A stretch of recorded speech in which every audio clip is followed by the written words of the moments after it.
Nigel Farage is on his way to being the next Prime Minister of the United Kingdom. He has made comments publicly about what happened in Bondi, but these are his first here in Australian media. The only place you'll see him each and every week is here on a Tuesday night on Paul Murray Live. He joins us now, the leader of the Reform Party.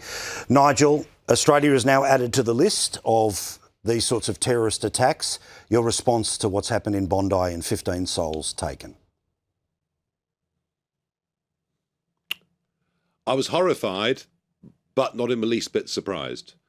If there's any country in the Western world that has allowed radicalism to develop, that has allowed hate preachers, marches at which appalling things have been said, in fact, everything that's happened since the October the 7th attacks, and we remember what happened on Sydney Harbour Bridge the next day. No, I think actually in Australia, of all the Western countries, we've seen fire bombings, we've seen threats, we see graffiti, we see a Jewish community in Sydney virtually under siege.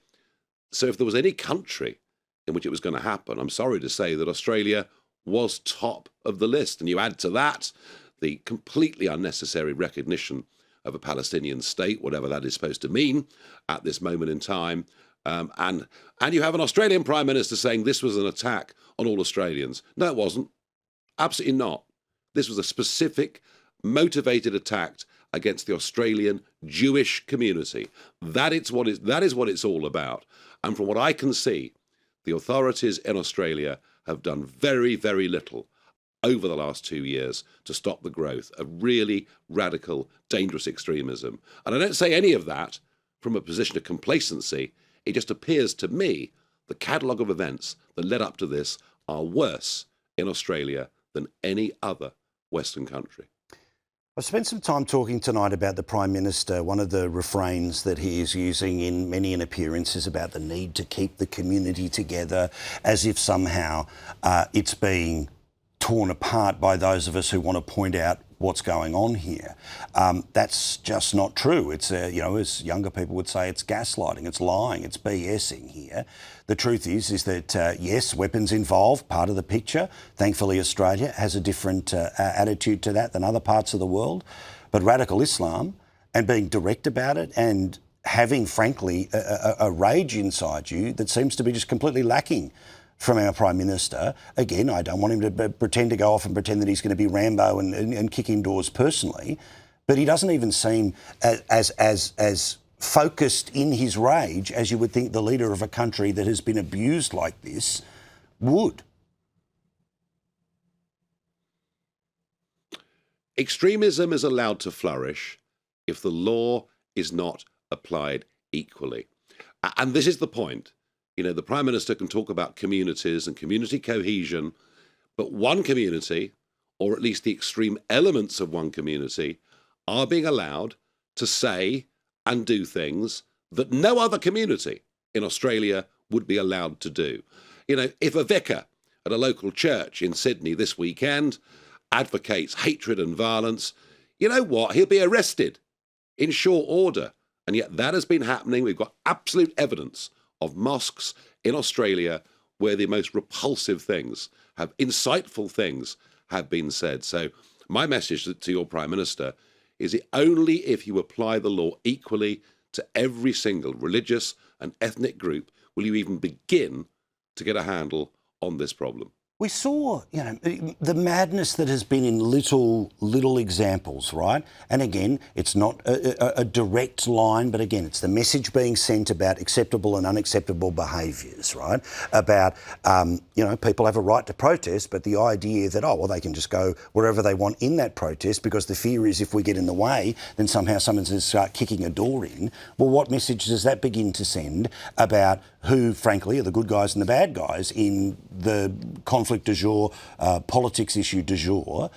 If you were the Prime Minister of the United Kingdom, and I get it, and this had happened in your country, what would you be saying to the authorities as a result if something like this, God forbid, did happen there?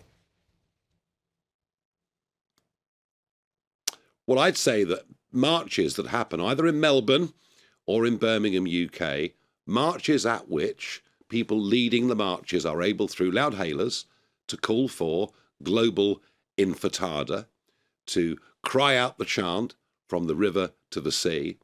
I would say to the police that this is above and beyond the rights of free speech in a public place. This is literal incitement aimed around Israel, Zionism, and Jewry as a whole. And I repeat the point I made a minute ago.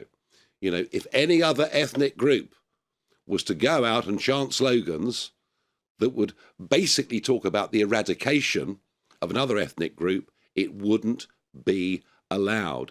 Now, the problem you've got in Australia, the problem we've got here, is we've already allowed this to go so far. And if you start to get tough with the policing, well, you're going to have protests. It won't be easy. But if you don't do it, then you'll have to ask yourself a question in a few short years. What actually is Australia? What actually is the UK? What are our values? What do they mean? Because frankly, this is a threat to our way of life. It's a civilizational threat to the values, the standards of everything that's been built and defended over centuries. That is just how serious this is.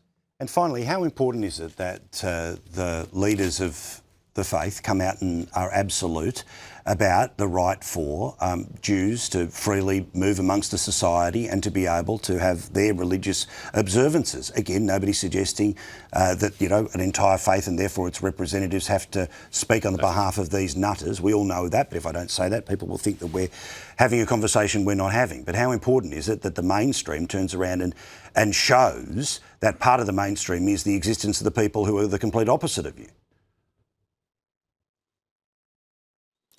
Absolutely. And the one ray of sunshine, if there is one, from the last few days on Bondi Beach, is that the brave guy who took out the gunman was a Muslim himself. And I say this to everybody, you know, we don't want to engage in a holy war.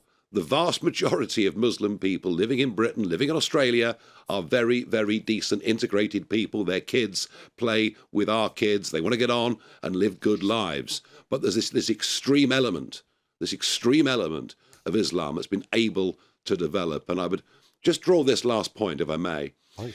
If you go to the United Arab Emirates or many of the Middle Eastern Muslim countries, you will find that the Muslim Brotherhood is a banned, prescribed terrorist organization, because we know across the world they are the ones promoting evil. They are the ones involved with training those that go out and commit atrocities. So come on, Great Britain, come on, Australia, follow the lead from moderate Muslim countries with big populations who are friends of ours. You know, this actually doesn't just affect indigenous Australian or British communities. This affects every Muslim living in our countries too. We have to root out extremism, and prescribing the Muslim Brotherhood would be a very good start. Excellent point. Thank you, mate. Lovely to talk to you. We'll see you again next week, hopefully under, well, obviously different circumstances. All the best. Thank you, Nigel. Nigel Farage, the leader of the Reform Party in the United Kingdom.